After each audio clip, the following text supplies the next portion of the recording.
Warahmatullahi wabarakatuh. Waalaikumsalam warahmatullahi wabarakatuh. Selamat siang menjelang sore Bapak Ibu. Terima kasih waktunya Bapak Ibu yang kami hormati. Bapak Ibu, seperti kita ketahui bersama bahwa kali ini PMO Sekolah Penggerak Angkatan Kedua, PMO yang kedua. Yang pertama kemarin PMO sudah kita lakukan, sudah kita laksanakan, yaitu pada bulan Agustus.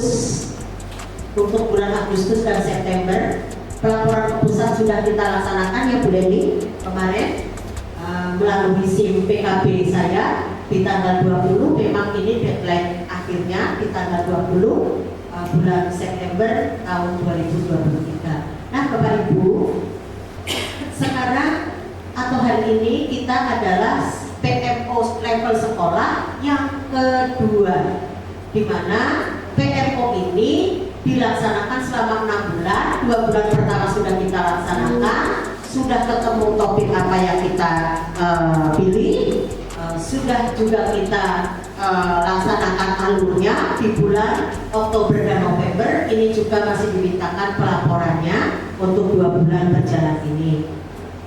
Nah Bapak Ibu, hasil topik yang kita pilih kemarin adalah implementasi pembelajaran di kelas. Subtopiknya adalah perencanaan penyusunan ATP. Kemarin kita pilih itu ya Bapak Ibu. Yang kedua topiknya adalah iklim keamanan dan inklusivitas, di mana subtopiknya atau implementasinya kita memilih program penanggulangan bullying. Nah Bapak Ibu, yang akan kita bahas pada hari ini adalah sejauh mana kita sudah melakukan apa-apa yang menjadi subtopik, topik dan subtopik yang sudah kita pilih kemarin. Ini adalah refleksi dari implementasi tindak lanjut dari topik-topik yang sudah kita sepakati. Yang pertama dari penyusunan ATP. Hal apa yang sudah kita lakukan dalam penyusunan ATP ini Bapak Ibu? Yang pertama yang sudah kita lakukan bersama adalah dalam kegiatan kelompok kan sudah kita perdalam bagaimana kita mendapatkan ATP. Nah, mohon pendapat teman-teman yang dirasakan, yang sudah tahu sampai sejauh mana ATP yang Bapak Ibu dapatkan. Silakan Mbak Elvi.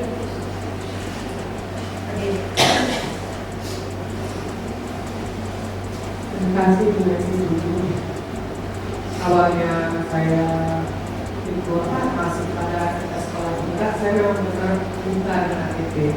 Tapi setelah ada beberapa kali kita ngobrol dan dibantu dengan teman satu sejawat, saya bisa meminta dengan akhirnya saya bisa bukan dilepas sama hubungan saya, tapi saya berusaha untuk membuat ATP sesuai dengan kelahiran itu dengan saya ini, sehingga saya bisa menyelesaikan pembuatan ATP walaupun tidak sempurna, masih ada koreksi, tapi sudah 85% lah Bu Enti tidak percaya sudah. Jadi pada saat itu ketika dilihat dengan yang internet, awalnya saya tidak mengerti dari mana masuk datanya. Tapi setelah kita buka yang di Naidani ada di sana 1997, dia sedikit demi sedikit ada dalam seiring waktu saya bisa memperbaiki. Terima kasih Bu.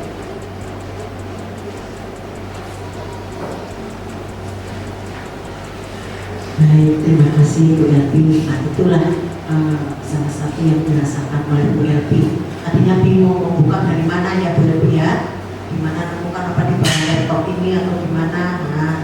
Semenjak ada tanya-tanya sama Bu Leni dan sering-sering ngobrol, ternyata kebanyakan dari mana dapatnya ya. Baik. Terima kasih oleh kepada saya.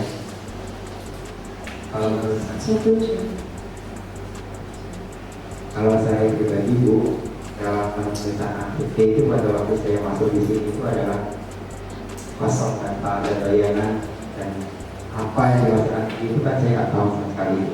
Saya pernah bicara sama Bu Wendy khususnya, sama Bu Ju, tentang apa sih yang dimaksud ATP, saya nggak tahu. Tetapi pada waktu ada bimbingan yang pernah di disampaikan dan saya pernah dikirim dalam pelatihan itu, alhamdulillah sekarang saya itu sudah pernah pada saya kan tentang ATP itu dapatnya dari mana, apa itu nanti maksudnya elemen. Alhamdulillah saya sekarang itu ya dalam 60% saya menguasai dengan cara penyusunan ATP ya. Tapi saya juga belum bisa karena apa, dalam penyusunan setiap ATP itu kan berbeda ya. Contohnya saya dulu memberikan contoh di PKM ya. PKM itu agamanya cuma itu saja, tapi kalau kita sudah masuk bahasa Indonesia bingung lagi. Nah, itulah yang bikin saya biasanya bertanya sama guru kelas paralel saya adalah benar nih. Jadi kita bertanya, saling bekerja sama untuk membuat suatu ATP ya. Selanjutnya saya juga terima kasih untuk waktu yang diberikan saya. Ke depan, apapun yang kami berikan itu adalah kewajiban kita semua untuk mau tahu, untuk belajar dan bisa paham nantinya. Baik Bu Eti, itu sedikit kesimpulan yang saya dapat tarik ya Bu ya, mohon maaf, yang dapat saya tarik. Jangan jadikan ini, oh ini bukan kewajibanku, aku kan belum IKM, jangan sampai seperti itu. Karena sudah 6 bulan loh kita belajar, harusnya tahu semua gitu. Apalagi nanti tahunya sekolah-sekolah lain bahwa kita ini adalah sekolah berat, begitu. Seperti itu Bu Eti. Baik, kita lanjutkan ke yang kedua, yaitu tentang program penanggulangan bullying. Yang hal-hal yang sudah kita lakukan, yang pertama adalah sosialisasi tentang pentingnya mencegah bullying, dan sudah dilakukan oleh kepala sekolah, wakil kepala sekolah, bahkan guru-guru yang bertanggung jawab di bagian pencegahan tindak bullying ini. Jadi kepala sekolah, wakil kesiswaan, ke kurikulum, dan teman-teman yang bertanggung jawab itu sudah melakukan sosialisasi Bu Betty. Sudah melakukan sosialisasi, dan itu dilakukan di setiap momen program sekolah, apakah itu dalam pengembangan diri pada saat hari Kamis kita senam, guru dan sebagainya, kemudian dalam momen program sekolah briefing tentang kegiatan-kegiatan sekolah dalam rapat-rapat itu sudah kita sosialisasikan Bu. Nah, mungkin ini kita perlu mendengar dari teman-teman perubahan yang terasa apa sih di dalam diri kita, terutama sebagai guru setelah mendapatkan sosialisasi itu Bu Eti. Kemudian yang teman-teman lihat perubahan dari anak-anak apa? Monggo, silakan teman-teman memberikan pandangannya terkait perubahan yang terjadi setelah kita melakukan sosialisasi. Silakan Bu Eti. Baik, terima kasih Bu Eti. Dari apa yang saya dengar tadi, saya bisa menyimpulkan bahwasanya masih ada beberapa guru, terkhusus guru pelaksana kurtilas. Berjalan 6 bulan, hampir 1 semester, teman-teman kurtilas itu duduk bersama dengan kami yang melaksanakan IKM di Kompel ini. Artinya bukan berarti itu bukan suatu hal yang menjadi kewajiban, bukan. Suatu hal yang menjadi kewajiban hanya IKM, tidak. Teman-teman yang saat ini kurtilas tahun depan sudah harus melaksanakan IKM. Artinya kami DKP itu tidak mengulang-ulang terlalu banyak, karena teman-teman sudah dapatkan selama 1 semester ini, bahkan 1 tahun nanti, 1 tahun yang akan datang, maksudnya 6 bulan dan tambah 6 bulan lagi. Artinya nanti begitu teman-teman masuk mengajar di kelas IKM nantinya tahun depan, itu gak berat lagi bagi DKP untuk menguatkan. Jadi sebenarnya saya agak kurtilas itu tidak menganggap ini bukan kewajiban saya, jangan gitu. Teman-teman harus tahu, ketika ditanya Bu Eti sebagai kepala sekolah, kita sudah 6 bulan loh, sudah 6 bulan berjalan, harusnya tahu apa itu CP, apa itu TP, dan apa itu ATP. Harusnya tahu, walaupun belum dilaksanakan, karena sudah belajar. Jadi kedepannya saya minta, walaupun kita pelaksanaan kurtilas, apa yang kami sampaikan mohon diperhatikan, dipahami, karena dengan harapan nanti teman-teman siap. Jadi kami nggak bekerja berat lagi. Kalau dianggap kembali ke nol, mohon maaf, akan menjadi lebih berat lagi bagi kami. Padahal sudah 1 tahun kami ngajari, ibaratnya kami memberikan bimbingan. Harusnya begitu masuk kelas IKM siap. Jangan pula kami mulai dari nol karena merasa setahun kemarin kami belum ada kewajiban. Tidak, jangan seperti itu. Mohon maaf ya teman-teman, mohon ke depan apapun yang kami berikan itu adalah kewajiban kita semua untuk mau tahu, untuk belajar dan bisa paham nantinya. Baik Bu Eti, itu sedikit kesimpulan yang saya dapat tarik ya Bu ya, mohon maaf yang dapat saya tarik. Jangan jadikan ini ini bukan kewajibanku, aku kan belum IKM. Jangan sampai seperti itu, karena sudah 6 bulan loh kita belajar, harusnya tahu semua gitu. Apalagi nanti tahunya sekolah-sekolah lain bahwa kita ini adalah sekolah berat, begitu. Seperti itu Bu Eti. Baik, kita lanjutkan ke yang kedua, yaitu tentang program penanggulangan bullying. Yang hal-hal yang sudah kita lakukan, yang pertama adalah sosialisasi tentang pentingnya mencegah bullying, dan sudah dilakukan oleh kepala sekolah, wakil kepala sekolah, bahkan guru-guru yang bertanggung jawab di bagian pencegahan tindak bullying ini. Jadi kepala sekolah, wakil kesiswaan, ke kurikulum, dan teman-teman yang bertanggung jawab itu sudah melakukan sosialisasi Bu Betty. Sudah melakukan sosialisasi, dan itu dilakukan di setiap momen program sekolah, apakah itu dalam pengembangan diri pada saat hari Kamis kita senam, guru dan sebagainya, kemudian dalam momen program sekolah briefing tentang kegiatan-kegiatan sekolah dalam rapat-rapat itu sudah kita sosialisasikan Bu. Nah, mungkin ini kita perlu mendengar dari teman-teman perubahan yang terasa apa sih di dalam diri kita, terutama sebagai guru setelah mendapatkan sosialisasi itu Bu Eti. Kemudian yang teman-teman lihat perubahan dari anak-anak apa? Monggo, silakan teman-teman memberikan pandangannya terkait perubahan yang terjadi setelah kita melakukan sosialisasi. Silakan Bu Eti.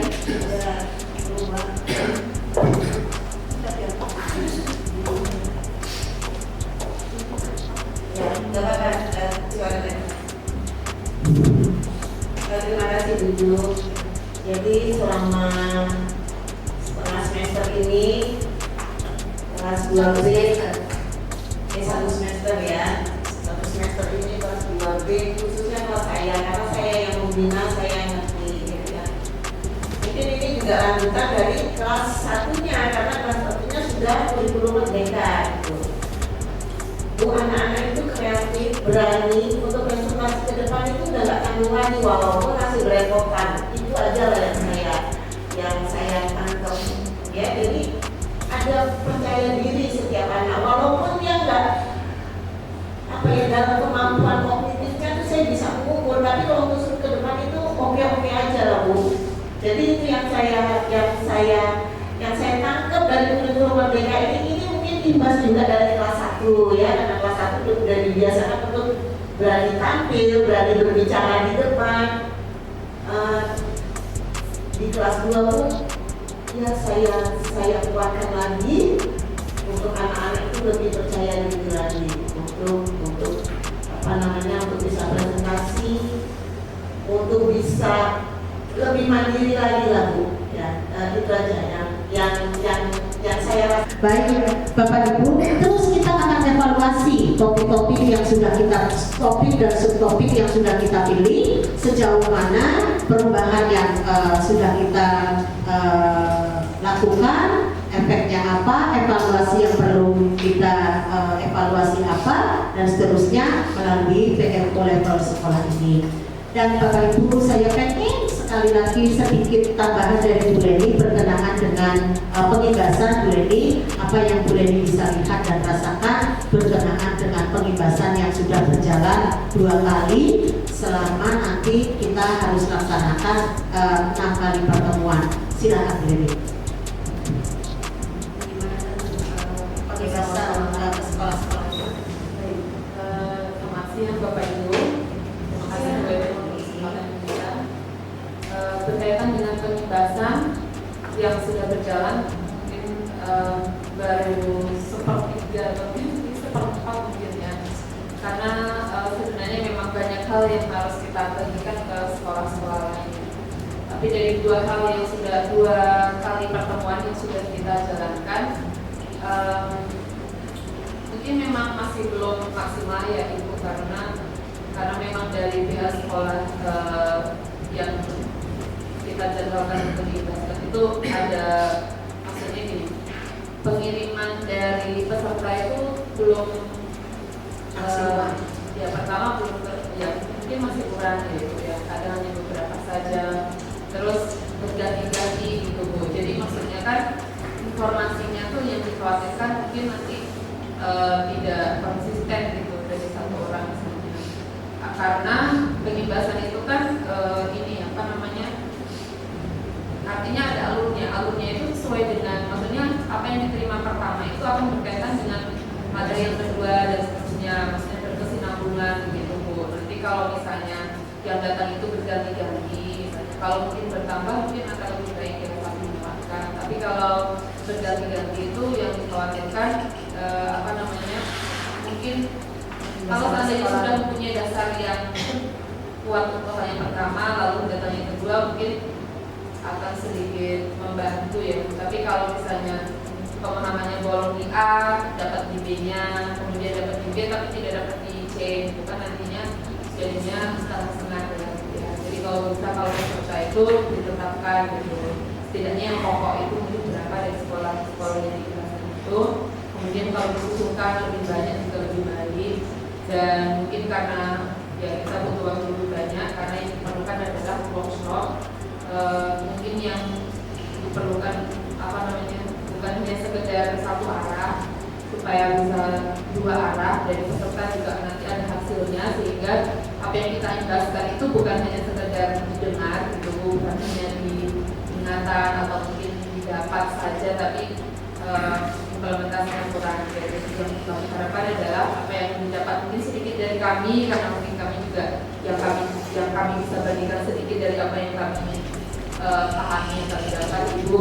Tapi setidaknya kalau langsung ada workshop, langsung ada diimplementasikan, dikerjakan, itu setidaknya pasti ada satu dua hal tepat gitu. Ini ya dari Terima kasih Bu Leni. Nanti saya sampaikan kepada Bapak Ibu Kepala Sekolah yang mengirimkan pesertanya gonta-ganti. Ini kalau pesertanya langsung cerdas terus bisa dibahaskan ke teman-teman lain, tak masalah. Tapi masalahnya itu tadi ya Bu Leni, takutnya nanti ilmu yang sudah kita sampaikan ya siap tidak berkesinambungan, tidak sampai kepada teman-teman lainnya. Nah Bapak Ibu, saya juga berharap jika Bapak Ibu berwaktu hanya 2 jam dari jam 8 sampai jam 11, monggo kita sama-sama ngumpul, mana tahu di sana banyak tambahan ilmu yang mungkin bisa nambah penguatan kita, wawasan kita berkaitan dengan apa namanya administrasi pembelajaran yang kita harus pahami. Kalau dari ujung kira-kira apa yang mau ditambahi tentang pengimbasan ini Bu? Karena memang ujung ini brand ambasadornya pengimbasan ya. Jadi mesti apa sih yang harus dilakukan atau saya teruskan kepada Bapak Ibu Kepala Sekolah supaya pengimbasan ini menjadi lebih semangat dan berguna untuk sekolah-sekolah yang sudah ditetapkan oleh Dinas.